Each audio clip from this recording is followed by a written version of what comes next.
ભાઈ જનકા શું કરે લે સવાર સવારમાં? કઈ નહીં, બસ હવે ઓફિસ જવા નીકળું છું. ઓફિસ જાઓ છો? ઓ તમારી ઓફિસ.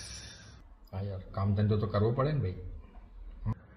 તો નીરવ, મારે એક સવાલનો જવાબ આપ. હા, તારી ઓફિસમાં કોઈ બોમ્બ મૂકી જાય તો તું શું કરે? खत्म गया. ઓફિસમાં હા તો એમાં શું છે, કોઈ આવો તો કલાક બે કલાક રાહ જોઉં, પછી કોઈ આવે નહીં તો પછી હું તો સ્ટાફ રૂમમાં જઈને મૂકી આવું. આ બુદ્ધિ વગાડતા.